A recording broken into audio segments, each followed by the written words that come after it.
Chapter 28 goes into memory, and there's some really very interesting, detailed information in the chapter about how memories are stored and about consciousness and awareness and everything. That's great, but it's sort of outside the scope of this course. So we're going to talk about basic terminology having to do with memory and some memory disorders. So the learning objectives, there's just one, three types of memory, and give an example of each. The reason that I made this a learning objective is because I have seen questions on board exam practice exams that talk about this. So it's a good thing to know. And it's also interesting. I think so. So there are at least three types of memory. And we'll break down um, these into some other categories too, which is really interesting. But working memory, it's our temporary storage and manipulation of information. So this is the memory that we use when we're, having a conversation. So you can remember what the other person just said and remember what you just said and, that sort of thing. Declarative memory is facts, events, concepts, and locations. That's the kind of memory that we need to remember things for the test. Procedural memory is knowledge of how to do actions and skills. So clearly, if different types of the brain are affected by a disorder, one or more of these can be affected. So working memory, it maintains goal-relevant information for a short time. So this is like I'm going to the grocery store and my husband says, I need yogurt, almond milk, and get me one of those peanut butter kind bars. And so I'm going, and then I have my list in my head. And so I'm at the store, I'm going, yogurt, almond milk, kind bars, yogurt, almond milk, kind bars. I can remember it. Short-term memory, goal relevant. I gotta get that stuff. And then I have to remember my own stuff too.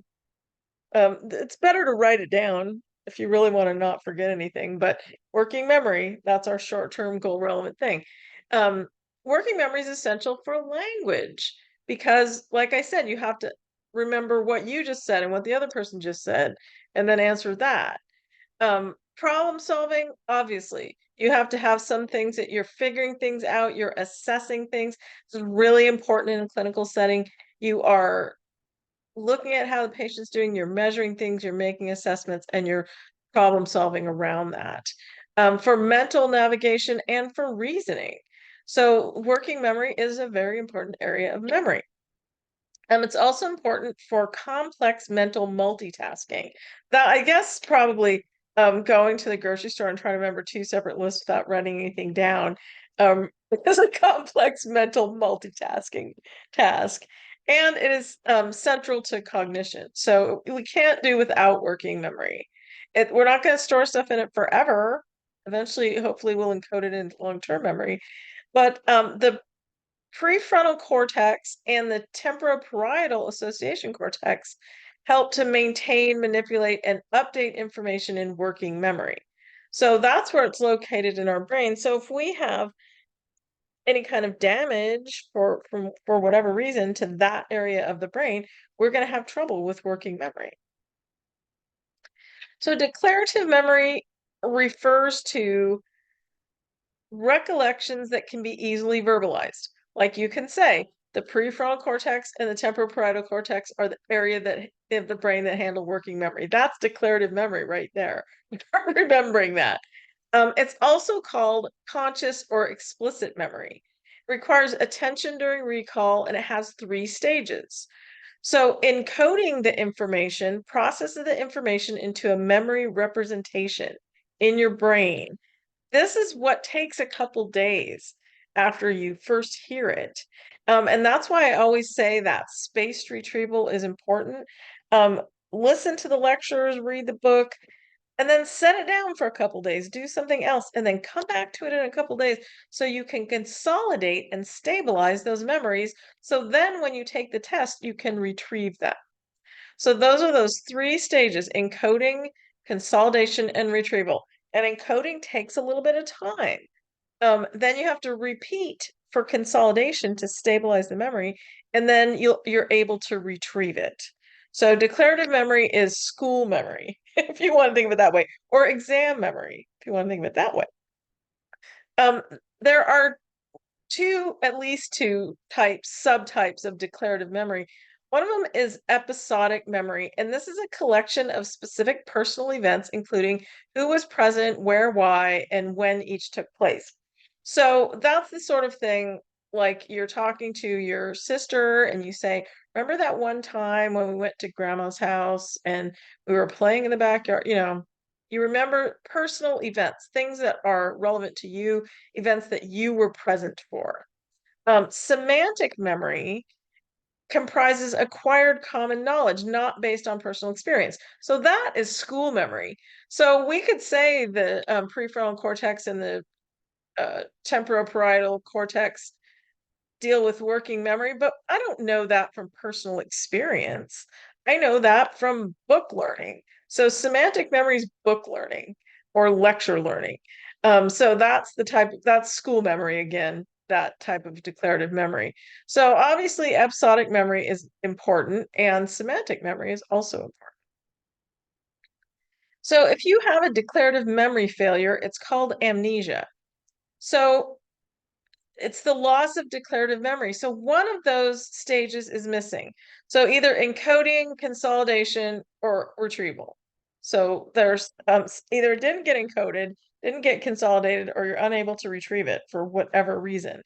A lot of times with amnesia, it's because of a traumatic brain injury, like a concussion.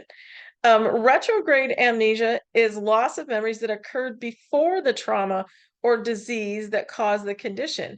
So you might not remember the few days before you fell and had that injury.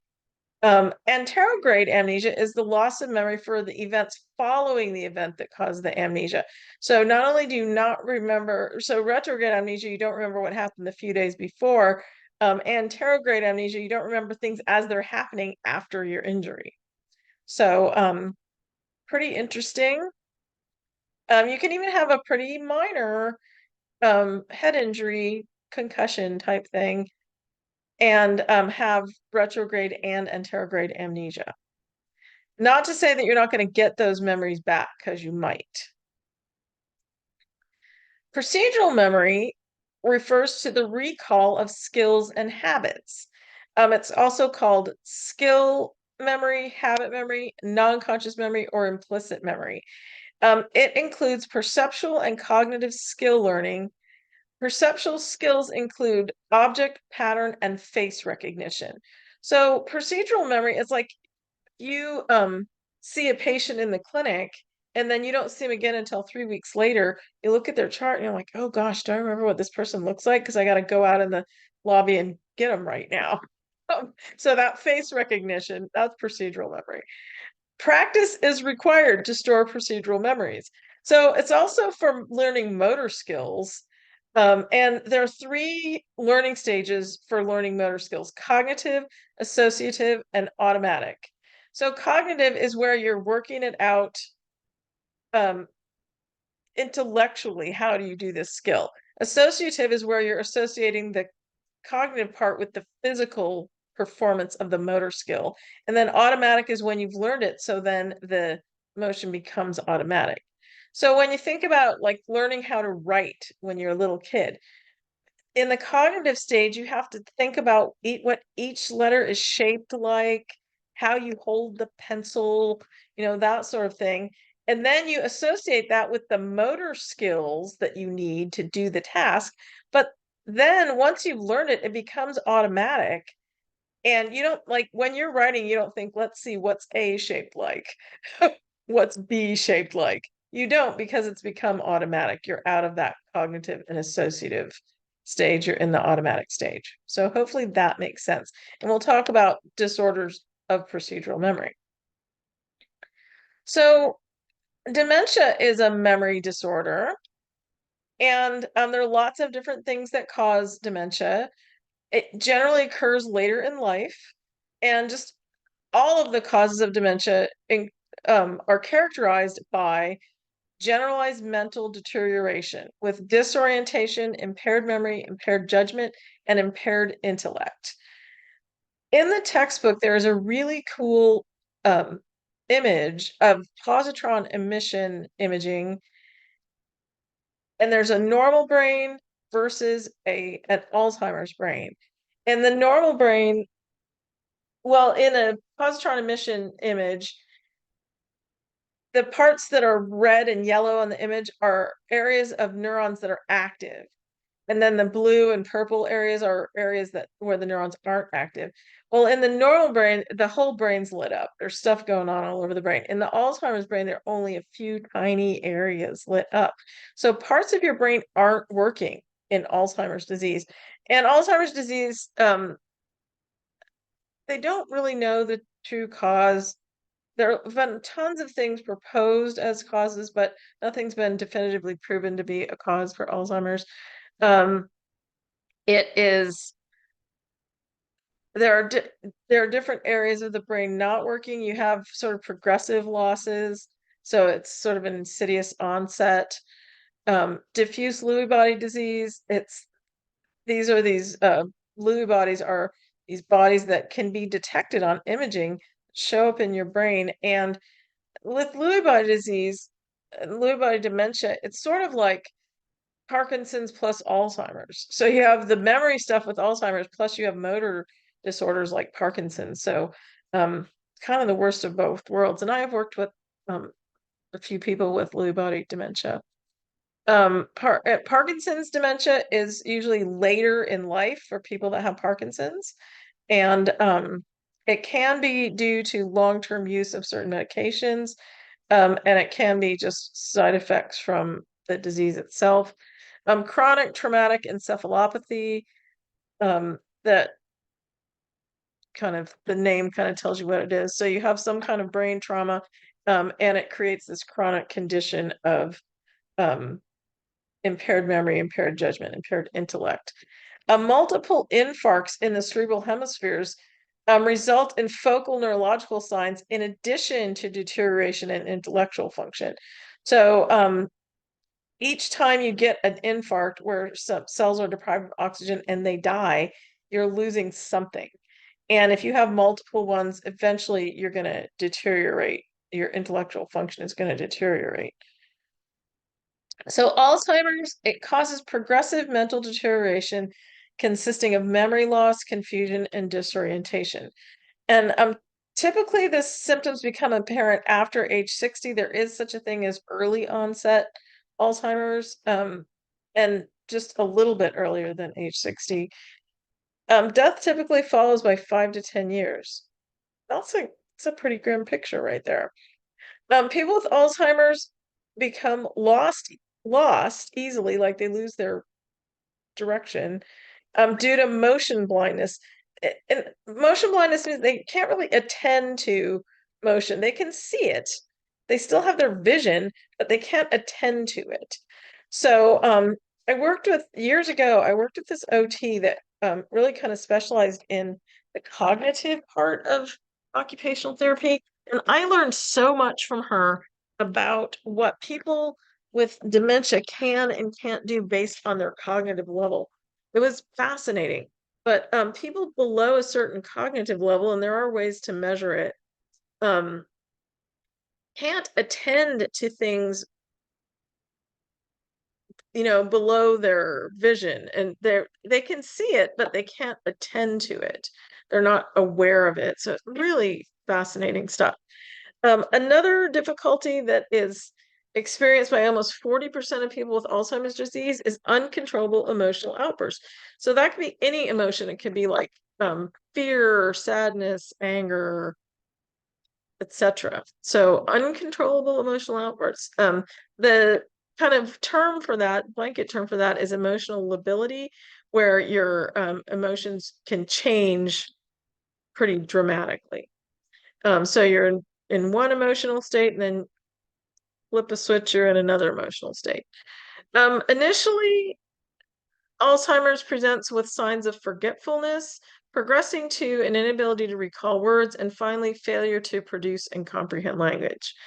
So what I heard one doctor say, if you forget where you parked your car, that's normal. If you forget that you have a car, That's Alzheimer's. So forgetfulness is not just plain old regular forgetfulness that we all experience at one time or another, but it's major forgetfulness. Um, I have worked with people with Alzheimer's at different stages, from really early to advanced. And even people with advanced Alzheimer's still remember some stuff. I worked with a lady and she was in her late 90s and she had Alzheimer's, pretty advanced Alzheimer's. And we were working on mobility with her. She was at a skilled nursing facility and she had been a rockette when she was young, which I think that's pretty cool. So she's a dancer. Well, I got her in the parallel bars and she started doing the ballet positions. She remembered all the ballet positions, and the bar was what triggered that memory. Um, and there's some videos that you'll see. We'll see if I can find one for you and I'll post it in the classroom, where someone with Alzheimer's disease hears music and that they remember the music, or the music brings something out of them. So it, it's really interesting. It's a very interesting disease. Frontotemporal dementia is an atrophy of the frontal and temporal cortices. And since that's where working memory is, it makes sense, right? So there are two subtypes of frontal and temporal dementia. Primary progressive aphasia. So aphasia is inability to speak. Progressive means it's getting worse. Primary means it's the primary problem. Behavioral frontotemporal dementia. The behavioral variant affects the frontal lobe more than the temporal lobe, and well, a little bit of the anterior temporal lobe, and it interferes with social cognition and behavior. So we have areas of our prefrontal cortex that basically tell us how to behave around other humans. And so if there's something wrong with that area of our brain, a damage to it or a deterioration of it, we lack the ability to do that. So a person that has the behavioral version of frontotemporal dementia may impulsively commit antisocial or criminal actions because they just don't have an awareness of what the correct social behavior is. Interesting, right? So dementia in Parkinson's and Parkinson's plus syndrome. So Parkinson's, as we learned back in the basal ganglia chapter, it's a loss of the cells that create dopamine in our brain. Parkinson's plus syndromes are things that have similar motor effects to Parkinson's, but they're caused by something else. So progressive supranuclear palsy, Lewy body dementia, they are caused more by deterioration of the brain structures themselves rather than being the lack of dopaminergic neurons. So even though they're classified as Parkinson's plus syndromes, they're not actually Parkinson's.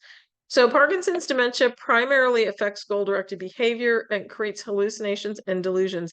And my Parkinson's patients have told me a lot of interesting hallucinations. So it goes on. It happens. People who can function normally too often have those hallucinations. But you can imagine how goal-directed behavior is going to affect your exercise and those type of areas, because it's hard for people to get motivated to exercise when they don't have any dopamine. That's just how it is. Progressive supranuclear palsy interferes with the speed and quality of thoughts and with goal-directed behavior. It's progressive, it's super quick progressive. So people deteriorate very quickly with progressive supranuclear palsy. Lewy body disease, you get progressive cognitive decline, memory impairments, attention deficits, loss of goal-directed behavior, and visuospatial ability. I probably one patient I was working in the clinic with Lewy body dementia told me all sorts of interesting stuff that went on before he was diagnosed with Lewy body dementia that had to do with his cognitive decline and memory impairments. So there's a lot that goes on in addition to the motor parts of it. But that having been said, you can work with people in therapy to improve their motor function, even though you're not really going to do anything to improve their cognitive function.